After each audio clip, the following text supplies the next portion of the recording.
Juan Kapitulo 6, versikulo 35. Si Jesus miingon kanila, "Ako mao ang pan nga naghatag sa kinabuhi.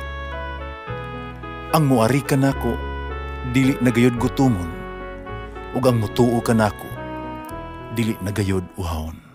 Ang mga puno Pan sa kinabuhi. maglikon unta sa mong pagtuo ug gagakabi sa pagtuman sa imong mahal nga kasuguan.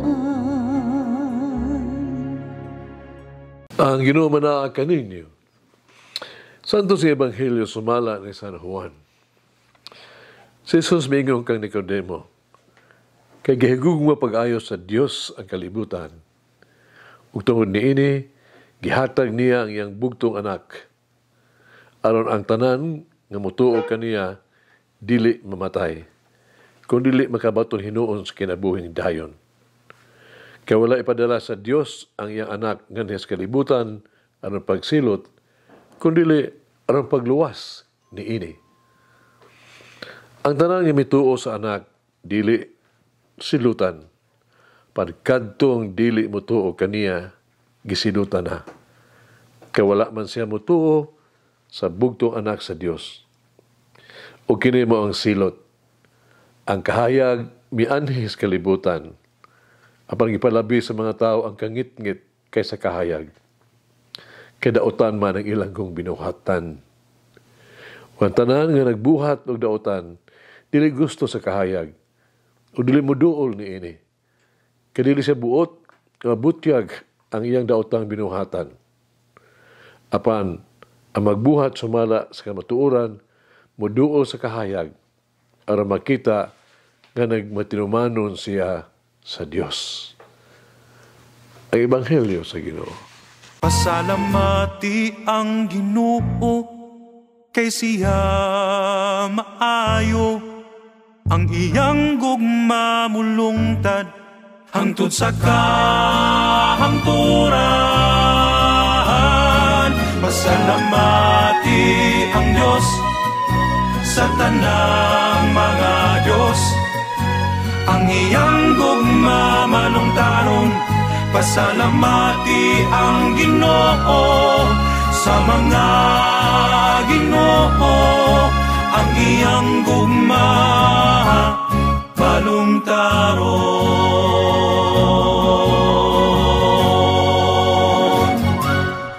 Pulo pa ni Isaías, propeta Isaías, ang katawhan nga naglakaw sa ngit-ngit, nakakita og kahayag. Isaías chapter 9 verse 2. Si Jesus maong atong kahayag. Pero sa pagkatinuod, daghang mga tao nga wala gyud mutuo biya kaniya. Apan sukad pa sa pagsugod sa pagwali sa katawhan sa public ministry, dunay mga misupak kaniya. Wala mutuo sa mga buhat. Mausab kini ang sa atong panahon. Ang mga tao, upalabi pa sa ilaha mga kagulingo, mga dalan, kaysa pagsunod sa Ginoo. Walay pagkakabig o paghinulsol.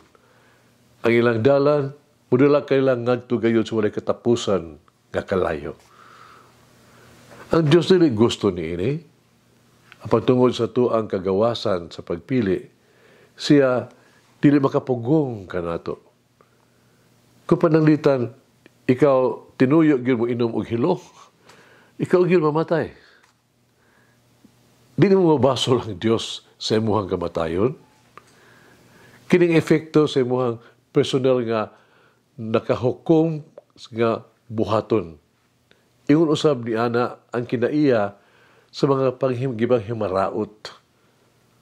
Ang Dios dili aktual nga makondenar kanato, dili. Atong ikondenar ang ato ang kaugalingon kung dili nato dawaton si Jesus nga atong kinabuhi. Kini mo ang natural nga sangputanan so sa buhat nga ato ang gibuhat sa atong kaugalingon nga sa pagsalikway kang Kristo nga atong Ginoo nga mangluluwas. Ang Ebanghelyo nagsulti kanato nga mas gipalabi sa mga tao ang kangit-ngit kaysa kahayag. It is a choice. It still remains a choice. Kini usa kini sa pagpili. May kagawasan kita sa pagpili. Nung gabilin gihapon kini nga usa ka pagpili. Si Jesus dili mapugos sa kaugalingon sa itong kinabuhi. No.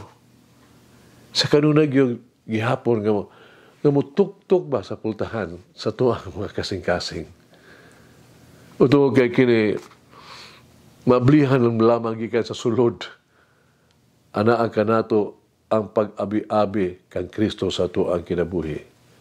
Pinagis pagdawat kang Kristo aron maangkon alang sa tuang kaugalingon ang kinabuhi nga dayon. Magigson mag-ampo kita. Jesus na yung mahimayong adlaw. Masalamat ko sa imuhang sa pagkapakabanhaw. Bisaag ka kanang pag-ong kinabuhi. Pag imong pagkabanhaw, naghatag ka kanamo og paglaom taliwala sa kasakit kapag wala gyud paglaom. Salamat nga ako usa ka bag-ong binuhat na ni Kristo. Ikaw nga buhi paglaom o pinagi sa imong kinabuhi naghatag sa Espiritu, gitubos ako, naluwas, og luwas diha kanimo. Amen. Mama Mary, teach me to live by faith in the fullness of the truth. Mulangin ang Diyos magagahom sa tanan, Amahan, Anak, ug Espiritu Santo. Amen. May the Lord of the divine mercy bless us all, heal us from all diseases and suffering. Ayun unta niya kita, tanang mga sakit na sa lawas, o sa kalag, body and soul. In the name of the Father, the Son, and of the Holy Spirit.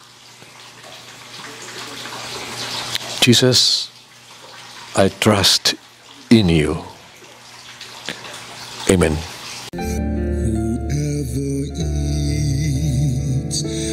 Bread of life will never hunger, says the Lord.